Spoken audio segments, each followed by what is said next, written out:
A aula de hoje é sobre Alzheimer. O que é Alzheimer? É um transtorno neurodegenerativo.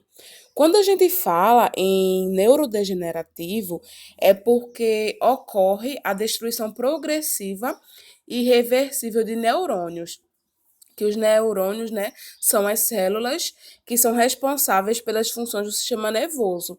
Então, gente, o paciente, ele gradativamente perde suas funções motoras, fisiológicas e também a capacidade cognitiva dele.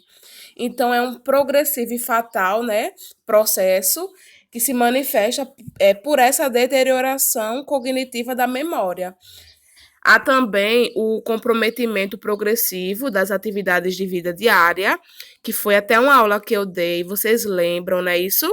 O que são as atividades de vida diária e os exemplos. E tem também uma variedade de sintomas neuropsiquiátricos. Então, o paciente, ele vai apresentar também alterações comportamentais. Em relação à causa desse Alzheimer, ela ainda é desconhecida, mas há estudos que falam que ela seja o quê? Geneticamente determinada. Então, vem aí de um genes, né, de uma herança genética, de um histórico familiar. Então, assim, gente, o Alzheimer, né, está bastante presente na nossa sociedade, né, nos dias de hoje, e ele é responsável por mais da metade dos casos de demência nos idosos.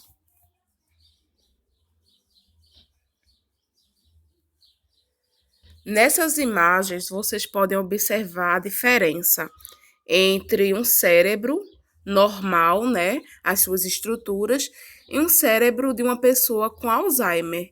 Então, claramente dá para se observar uma diferença muito grande, né? No caso, no cérebro de uma pessoa com Alzheimer, há o quê? Há uma atrofia, certo? Então, ó, observem a diferença em cada imagem dessa apresentada.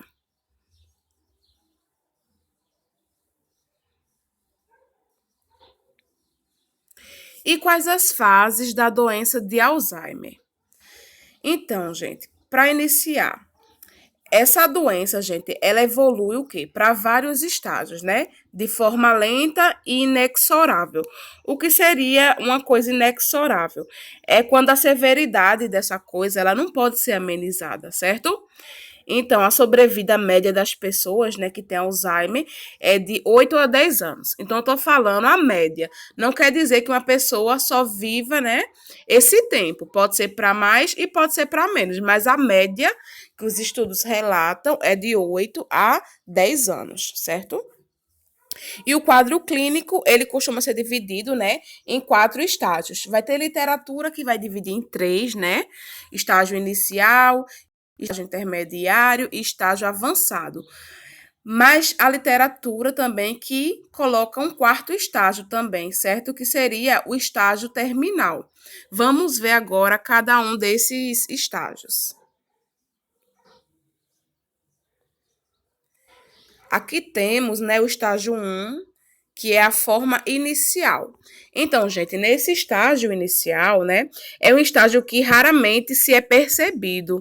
As pessoas elas veem, né, como a velhice, um processo de velhice, ou seja, a fase normal do processo de envelhecimento. Ninguém suspeita que é Alzheimer. Aí é difícil ter uma certeza absoluta, né, de quando a doença realmente começa, já que o começo dela é bastante lento. Então, é uma fase que é difícil o diagnóstico. Então, o paciente ele pode apresentar o quê? Mudança de humor, ele pode reagir com raiva em determinadas ocasiões, ele apresenta também perda de interesse por atividades que antes ele fazia prazerosamente, tem perda também de memória das coisas que acabaram de acontecer, que é o que a gente chama de memória recente, não saber a hora, o dia da semana, tem dificuldade também de tomar decisões. Então, esse estágio inicial, né, apresenta esses principais efeitos, certo? Já no estágio 2, que é a forma moderada, né, que a gente chama também de estágio intermediário, né?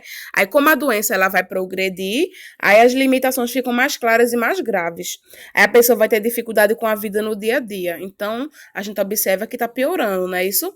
Então a pessoa pode ficar gritando, ela pode se perder dentro de casa ou fora de casa, ela pode apresentar alucinações, ela esquece dos nomes das pessoas, ela é incapaz de fazer o quê? A comida da casa, né? A própria comida. Ela fica dependente de um cuidador, né? Pode ser um familiar, uma pessoa contratada para cuidar dela. E necessita de ajuda também para a questão de higiene pessoal. E também ela costuma fazer a repetição de várias perguntas. Ela esquece que fez aquela pergunta e fica perguntando várias vezes nesse estágio intermediário. Já o estágio 3, que é a forma mais grave, né? Também chamado de estágio avançado, ele é o mais próximo, né, da total dependência dessas pessoas. Aí os distúrbios de memória são muito sérios e o lado físico da doença ele torna-se mais óbvio. Então aí não tem como errar, né, nesse diagnóstico. A pessoa começa a ter o quê? Incontinência, né, urinária e fecal. Ela manifesta comportamento inapropriado em público. Ela fica confinada ou numa cadeira de roda, ou em cima da cama, do sofá. Ela tem dificuldade para comer, fica incapaz de se comunicar e não consegue encontrar o caminho de volta quando ela está na rua. Então é bem complicada essa fase. Já o estágio 4, que seria o terminal, né? A pessoa fica restrita ao leito, né? Há também a questão do mutismo, dor à deglutição e infecções intercorrentes. Então, quando a gente fala no estágio terminal, significa que realmente essa pessoa já está no estágio, né? Limite, no último estágio, e já está progredindo para a morte.